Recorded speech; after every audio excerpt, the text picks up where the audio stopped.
alors même que sa naissance, ou en tout cas sa résidence actuelle, ne le prédisposait pas nécessairement à avoir cette curiosité, puisque je crois savoir que vous résidez à Issy-les-Moulineaux, vous êtes plutôt francilien qu'autre chose, cher Lucas. Il se trouve que dans votre parcours, vous avez manifesté un attachement très grand à la découverte de la France dans toutes ces diversités que le Sénat est fier et à juste titre d'incarner au sein des institutions de la République, et que vous avez notamment été conduit dans vos stages à vous rendre en Auvergne-Rhône-Alpes, en Dordogne, ou encore dans le Loiret, dans lequel vous avez, auprès des parlementaires de ce département, mené des missions dont vous m'avez dit, Madame la députée, qui les avait conduites à votre satisfaction. Il a donc bien travaillé. Je ne vois dans ce parcours pour ma part qu'un défaut, c'est qu'il ignore le département de l'Hérault dont je suis originaire, mais il ne fait pas trop mal. Je crois surtout que votre projet, comme votre parcours, témoigne, et le préfet Cadot l'a dit fort justement, du fait que l'ambition qui vous anime n'est pas une ambition individuelle ou personnelle, puisqu'elle s'incarne au travers d'une initiative étudiante, c'est-à-dire d'une association que vous avez créée à Sciences Po, qui s'appelle le Bureau des Territoires, qui rassemble un grand nombre de jeunes et talentueux camarades de Lucas, une association qui du reste a témoigné de sa sagacité en invitant le président Larcher à venir s'exprimer à Sciences Po il y a quelques mois. Nous avions eu l'occasion de l'accueillir avec vous, cher Pascal, chacun ici s'en souvient. Lucas, votre projet a été très bien décrit par le préfet Cadot et par vous-même, monsieur le directeur, donc je ne vais pas à mon tour me lancer dans cette description, sinon pour dire que, en effet, ce projet se propose de lutter contre l'un de ces mots français, l'un de ces mots dont nous voyons sans doute l'expression en ce moment dans notre pays, ce qu'on pourrait appeler l'enclavement de certains territoires, en l'occurrence celui du Nord-Loiret. Et vous avez conçu la possibilité de lutter contre l'enclavement, ou plutôt de travailler au désenclavement de ce territoire-là, au travers des moyens de transport, et d'un moyen de transport innovant, en l'occurrence celui d'une ligne SNCF qui ferait usage d'une technologie nouvelle, celle du train à hydrogène. Beau projet, grand projet, dont vous avez parfaitement entrevu qu'il ne pouvait être imaginé que dans une coopération large entre toutes les parties prenantes à ce type d'initiative de cette envergure, d'où le groupe de travail que vous proposez de conduire, auquel nous souhaitons bien sûr beaucoup de succès, et nous serions tous et toutes ici présents ce soir très heureux de pouvoir voir ce projet se concrétiser un jour pour ce territoire et aussi peut-être pour ce qu'il pourrait laisser espérer pour d'autres lieux de notre République. Vous allez nous en dire un mot dans un instant. Je vais simplement, pour ma part, conclure en disant que ce qui, dans ce projet, sans doute, a séduit les membres du jury, que je salue et que je remercie pour leur travail, c'est que, au fond, ils se proposent de défendre une valeur qui nous est chère, et une valeur qui, il l'a démontré tout au long de son parcours, a été primordiale pour le préfet Rignac, c'est la nécessité de défendre la cohésion nationale. Je crois que dans les cas compliqués que nous traversons, il ne semble pas de plus belle ambition pour les jeunes gens et les jeunes femmes que vous fédérez autour de vous, cher Lucas. Donc bravo pour ce travail. Et nous sommes fiers et heureux d'entourer Madame Erignac et ses enfants au moment où vous avez remis cette prix. Bonne soirée à tous.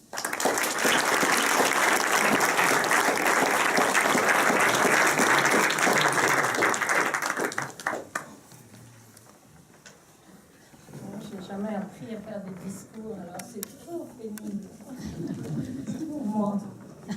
Surtout quand je passe après tout le monde. Voilà. Je suis heureuse de tous vous retrouver pour ne pas oublier Claude, pour la remise du prix Claude Érignac dans ce beau lieu qu'est le Sénat. Je remercie vivement le président du Sénat, Gérard Larcher, de nous accueillir chaque année dans ce lieu prestigieux. Merci à vous tous d'être là autour de nous. Cette année, notre lauréat Lucas Soal, l'élève des Sciences Po, se dit passionné par le développement des territoires et conscient des enjeux de transformation qu'il suscite.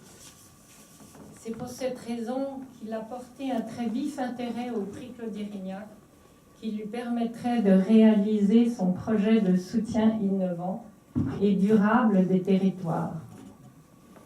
Il a l'ambition de mettre en place et d'animer un groupe de travail d'acteurs publics et économiques sur le déploiement d'une ligne de train à hydrogène dans un territoire rural pilote, le Nord Loiret. Et là, j'ai eu, en lisant ça, je me suis vue dans un train un peu de l'autre temps et un peu déguisée à l'ancien temps et tout ça. Et ben, c'était très agréable. Oui, exactement. Et puis avec des fenêtres qui n'étaient pas fermées, là, il y avait le vent et tout. Voilà. Vous voyez, on m'avait fait voyager hein, comme ça. Il a déjà fondé et présidé le Bureau des territoires, une initiative étudiante qui a déjà été reconnue par un vote des étudiants de Sciences Po. Le prix Claude Érignac lui permettant de concrétiser son engagement en faveur des territoires. Une étude approfondie du déploiement d'un train à hydrogène dans le Nord Loiret qui répondrait à deux préoccupations grandissantes de certains citoyens, une mobilité source de désenclavement et un mode de développement innovant et respectueux de l'environnement. Je souhaite, chers lauréats, que vous réalisiez votre projet le plus vite possible afin que je puisse en profiter. Cela me plairait beaucoup. Merci pour votre projet.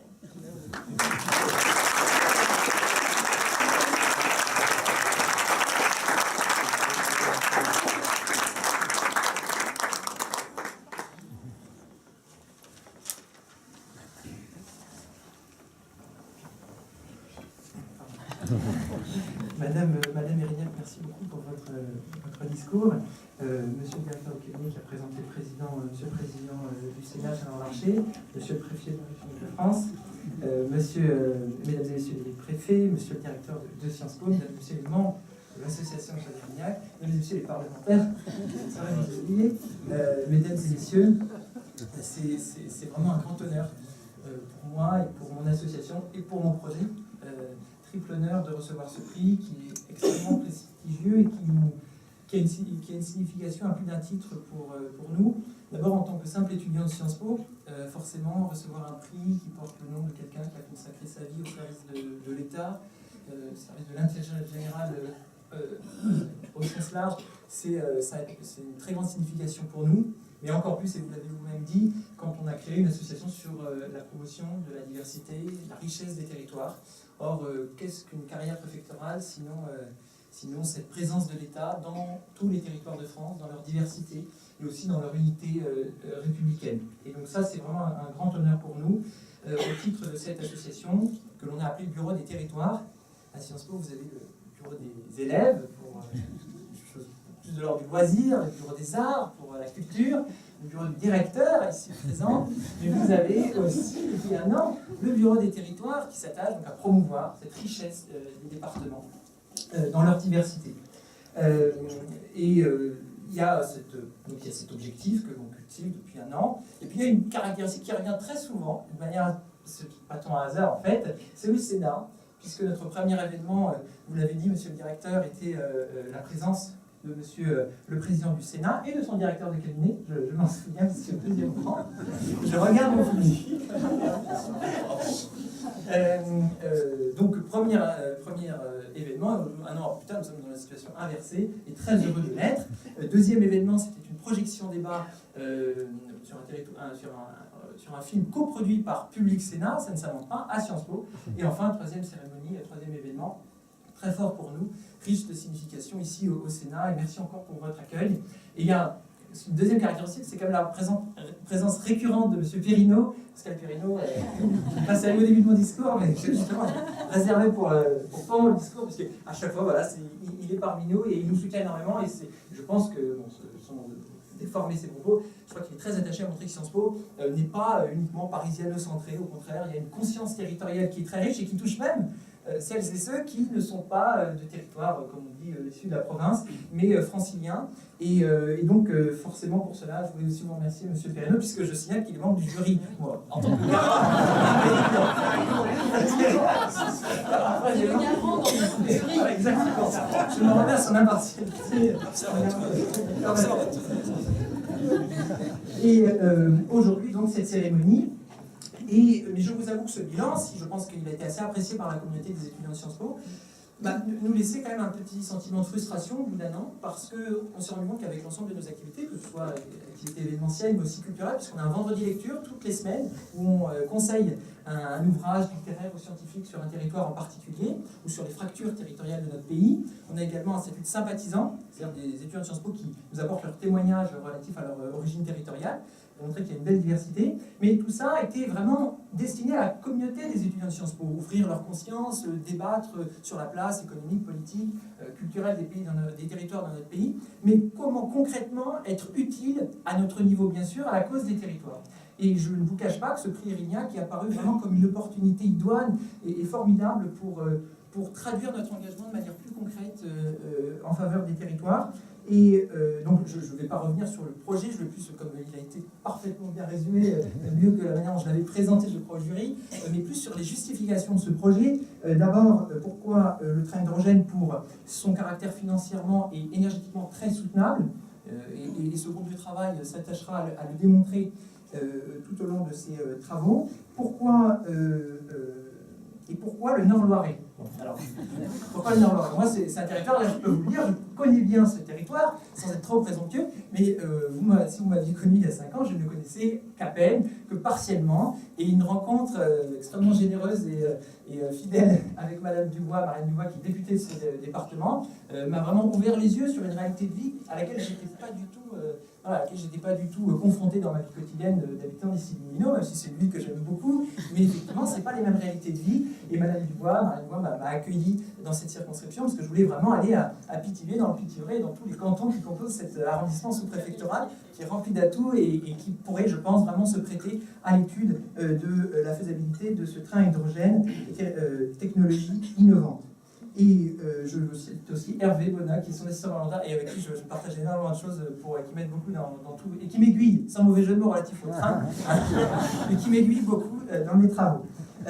Enfin, et donc pour conclure, je tiens vraiment à vous dire combien ce prix, c'est un grand privilège, mais c'est aussi un prix qui nous engage. Je crois que c'est vraiment sa caractéristique assez forte.